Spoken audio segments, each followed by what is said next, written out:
Galera, é o seguinte, o futuro do PlayStation 5 Pro ainda é muito incerto. Tudo que nós temos são rumores de uma nova plataforma que tem a intenção de ser mais forte que o PS5 Slim. Não temos preço, não temos data de lançamento, muito menos informações confirmadas sobre o poder técnico dele. A única coisa que nos foi deixada são rumores. Rumores fortes o suficiente para falarmos sobre o futuro desse possível novo console que parece já existir. Só que nessa conversa eu quero aproveitar a oportunidade para saber a opinião de vocês depois que esse vídeo terminar sobre o que vocês acham de todo esse cenário e o que vocês esperam sobre o futuro do PS5 Pro. Afinal de contas, tanto quanto eu, vocês também são usuários do PS5 normal e se não são ainda, eventualmente podem ser. Então a opinião de vocês é importante. Agora presta atenção em mim porque esse pode ser o melhor momento para te lembrar que agora é a sua vez de garantir o seu PS5 na Forte Games. A Forte Games tem diversos modelos de PS5 para você escolher qual que é o melhor para você. Mas se é para te dar uma dica, eu diria para você focar nos bundles que já vêm com 1 ou 2 jogos, porque dessa forma você consegue economizar muito mais. E para quem tá procurando um PS4 novo e lacrado em 2024, aqui você também encontra isso e tem muitas facilidades para você conseguir garantir o seu. Presta atenção. Você tem desconto no pagamento à vista, mas também pode parcelar em até 12 vezes para não pesar no seu bolso. E a cereja do bolo é que seu produto vai chegar em no máximo 5 dias sem você precisar pagar nada mais por isso, porque a Forte Games te dá o frete expresso de graça. Como vocês podem ver, todas essas pessoas já garantiram os seus consoles na loja. Seu PS5 vai chegar lacrado de fábrica com toda a segurança. E até ele chegar, seu dinheiro está protegido porque a loja usa o Mercado Pago como forma de pagamento. E fica tranquilo que tem gente para te atender durante todo o processo de compra pelo WhatsApp. Você vai receber até foto do produto sendo enviado com um código de postagem. Então aproveita para garantir o seu console na Forte Games. Link no comentário fixado e na descrição. Se olharmos para todos os rumores sobre o lançamento do PS5 Pro, a data de lançamento ainda é uma incógnita, mas saiu um trailer de um jogo que chamou a atenção de alguns especialistas porque possivelmente ele pode ser um lançamento que vai abrir as portas para o PS5 Pro justamente porque ele fez isso com o PS5 base. O jogo é Astro Bot. Sim, esse é aquele mesmo personagem que vem naquela demonstração do PlayStation 5 que tenta exemplificar as capacidades do console, só que agora ele vai receber um jogo inteiro, completo, só para ele. Astro é apenas uma fagulha perto de tudo que a gente tem para conversar hoje, mas ele inicia esse cenário muito bem depois de especialistas especularem que ele seria um título de lançamento pro PS5 Pro, porque ele desperta muitas perguntas, especialmente quais seriam as responsabilidades desse possível novo console. Olhando tudo que foi exibido a respeito, diria que o trailer mostra Astro tentando se consolidar como uma espécie de Mario pro PS5, só que com uma extensão maior nos recursos técnicos, obviamente. Afinal de contas, a gente tem mais capacidade de hardware por aqui. E você pode estar se perguntando o porquê de eu dizer isso. Simples, Mario Odyssey tem visuais extremamente coloridos e é um jogo de plataforma em 3D exclusivo da Nintendo. Astro é um jogo de plataforma em 3D com o mesmo esquema visual, só que exclusivo da Sony. Mario Odyssey abusa do sistema de física de fluidos, um sistema que foi aprimorado no Switch, mas fez sua inauguração lá no Nintendo GameCube com Mario Sunshine. Astro também faz isso no trailer em grande escala. Obviamente, eu não estou dizendo que um é a cópia do outro, mas sim que parece que eles têm a mesma proposta, tanto graficamente como também comercialmente, de querer mostrar o que seus respectivos consoles são capazes de fazer. Só que, claro, com um poder maior, a Astro consegue ser mais abrangente na parte técnica. E essa é justamente a parte que nos leva para o PlayStation 5 Pro. A simulação de física dos fluidos aqui, ou com os objetos em 3D no cenário, parece ser muito mais agressiva, com elementos líquidos que conseguem se alastrar realisticamente de acordo com a superfície em que ele está, ou com o tipo de impacto que ele chega até ela. Além disso, eu pesquisei sobre o jogo e sites jornalísticos especializados que já tiveram acesso a ele disseram que ele atinge os 60 quadros por segundo aqui com 1800p de resolução, e faz isso com o Ray Tracing. A superfície do corpo do personagem é uma prova do uso da tecnologia nos reflexos, inclusive. Mas o ponto é, um jogo com o mesmo cuidado que Astro provavelmente vai receber, um cuidado que todos os games deveriam ter, diga-se de passagem. Tem espaço para mais melhorias em um console como o PS5 Pro, se ele for um título de lançamento de fato? Talvez aumentar a performance para 120 quadros por segundo seja esse tipo de aprimoramento?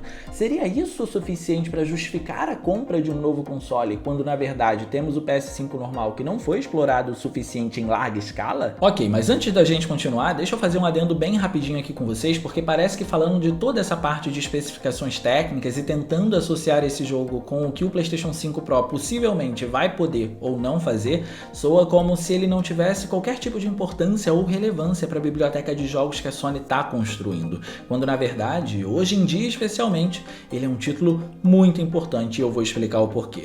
A Astro faz parte daquele escopo de jogos que também possuem títulos como Little Big Planet, por exemplo. O Little Big Planet foi um jogo introduzido pela Sony na 7ª geração, ou seja, na geração do PlayStation 3. E ele foi um jogo extremamente divertido, mas se a gente compara com os exclusivos que a gente encontra hoje em dia, ele também foi um jogo muito diferente do que a gente tem atualmente. Atualmente a Sony tem se focado muito mais em jogos cinematográficos, os exclusivos dela têm muita ênfase nisso. E por isso, na época da 7ª geração, a gente encontrava jogos com muito mais variedade nesse sentido dentro da biblioteca de exclusivos dela. A gente encontrava os jogos cinematográficos de fato, mas também tinham jogos de plataforma e assim sucessivamente. E isso sempre aconteceu desde o PlayStation 1. No PlayStation 1 a gente encontrava Crash, por exemplo. No PlayStation 2 a gente encontrava Jack and Daxter, que são jogos que têm uma pegada mais animada e menos cinematográfica. Então ter jogos como Astro, que fazem parte desse escopo, consegue agregar para a biblioteca que a Sony quer construir no sentido de variedade, e por isso que ele é um jogo importante. Claro, talvez a maneira como conduzem essa saga não seja a coisa mais interessante que a gente vai ver, afinal de contas, até agora a Astro só serviu para poder demonstrar as capacidades do console,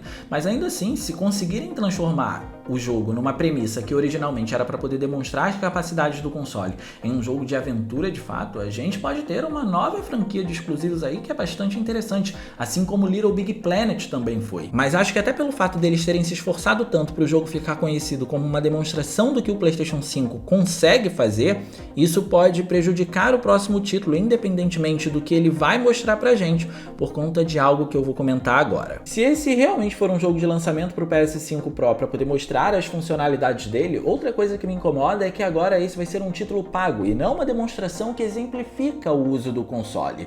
O Astro's Playroom do PlayStation 5 se justificava muito bem porque ele atendia à proposta dele de mostrar as tecnologias do console e você não precisava pagar nada por isso. Muito pelo contrário, era o jogo que basicamente servia como uma espécie de pagamento para poder te mostrar o que você estava recebendo quando comprava o PlayStation 5.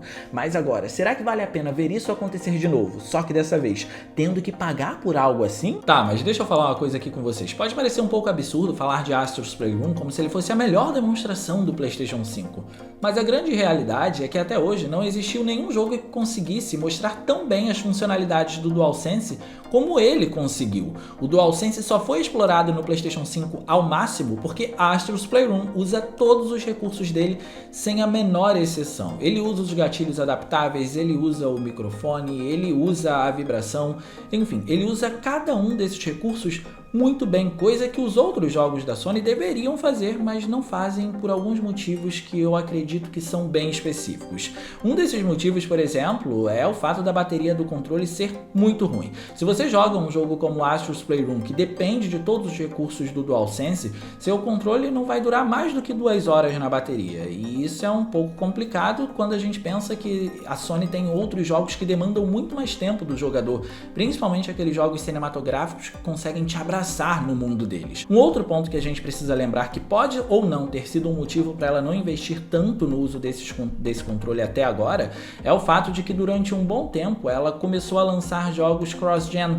E esses jogos cross-gen precisavam trazer experiências semelhantes porque o PlayStation 4 era o único console que tinha disponível nos estoques há anos atrás. O PlayStation 5 acabava muito rápido, então a experiência com esse tipo de jogo entre esses dois consoles não podia ser tão diferente, porque no fim das contas você não pode colocar uma mecânica base, ou seja, uma mecânica que é necessária para o jogo funcionar, que dependa de uma função que só um dos consoles possuem. Por exemplo, você não pode colocar uma mecânica que envolve o microfone do DualSense em um jogo como God of War Ragnarok para você avançar durante a gameplay, porque God of War Ragnarok também foi lançado para o PS4 e o DualShock 4 não tem um microfone embutido. Só que os próximos lançamentos da Sony não tem mais amarras na geração anterior, então eles têm a obrigação de começar a trabalhar em cima do DualSense, mesmo que a gente esteja falando do PS5 base. Essa é uma das provas de que o console que a Sony já lançou ainda não foi explorado corretamente. E pensando bem, esses outros jogos precisam fazer bom uso também das funcionalidades do PS5 Pro e não apenas do DualSense. Então tem uma leva de itens que a Sony precisa considerar ainda para os futuros jogos que vão ser lançados.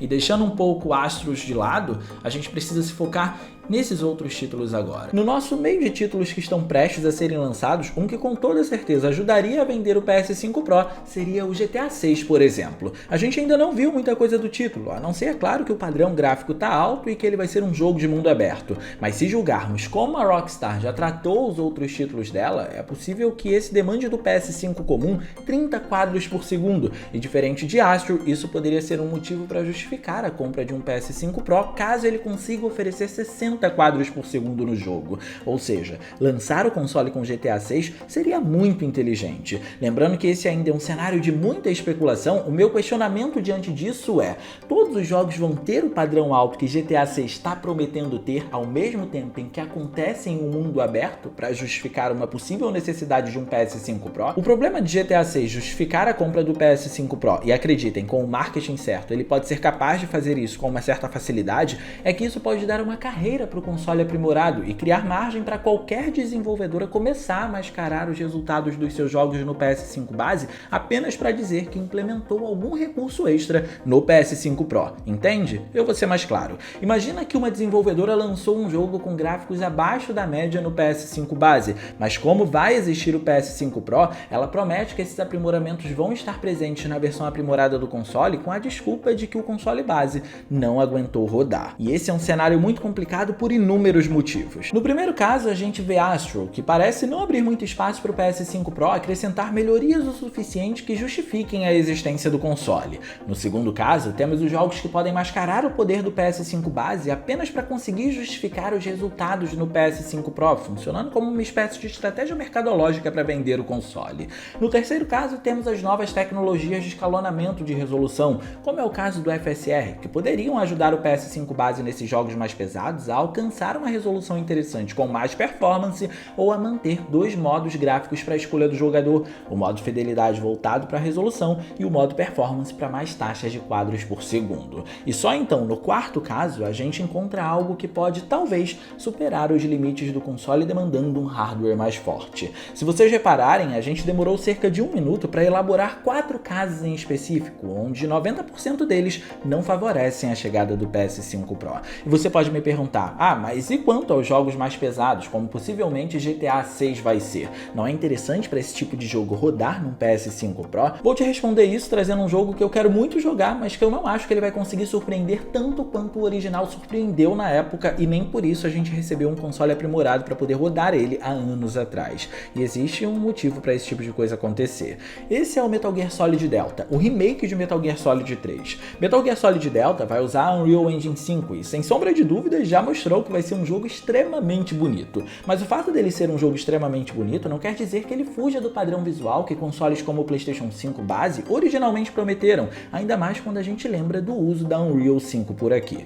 Gráficos melhores, maior resolução e efeitos de luz, sombra ou iluminação global com mais eficiência, todos esses recursos foram prometidos no início da geração pelo PlayStation 5 e pela própria Unreal Engine 5. Não é incoerente prometer algo que o console não aguentaria rodar? Agora, por outro lado, vamos olhar para o jogo original. Metal Gear Solid 3 foi um jogo muito bonito no PS2 e levou o console tanto ao limite que até hoje o game é jogável. Só que, se a gente reúne ele com jogos como Black, Resident Evil 4, Silent Hill 4, ou se você quiser ir para uma outra demanda técnica e trazer o Shadow of the Colossus para cá também, vai ver que, num geral, ele faz parte de um pódio pequeno do console. O PS2 teve diversos jogos incríveis, mas a lista de jogos que ultrapassaram todas as barreiras do console não é tão grande assim. Então, por que lançariam um console aprimorado naquela época para fazer isso, se 70 ou 80% dos jogos lançados ali, o console conseguia dar conta de rodar? Entende que quando a gente está falando sobre os gráficos de Metal Gear Solid Delta não impressionarem tanto quanto os gráficos do original impressionaram lá no PlayStation 2,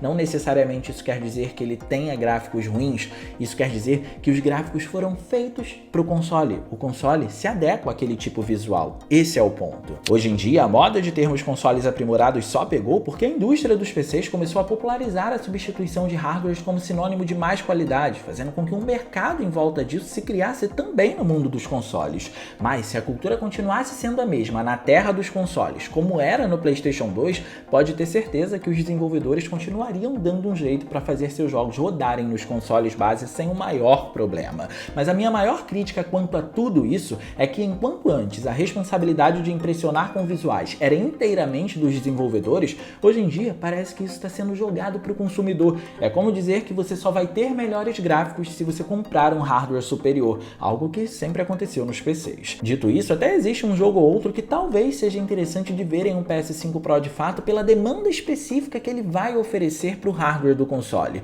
mas não sei se isso é motivo suficiente para comprar uma nova plataforma dentro da mesma geração. Vou dar um exemplo de jogo para vocês que talvez o PS5 Pro consiga favorecer em alguns pontos especificamente. Olhem para Dynasty Warriors Origins, que foi anunciado recentemente. O jogo coloca muitos inimigos em cena dentro de cenários amplos, e por conta do tamanho dos cenários, isso determina que mais detalhes precisam ser considerados, da mesma forma que a quantidade de inimigos determina que o processador precisa ser ainda mais eficiente para poder manter a performance enquanto cuida da inteligência artificial de cada um deles na tela.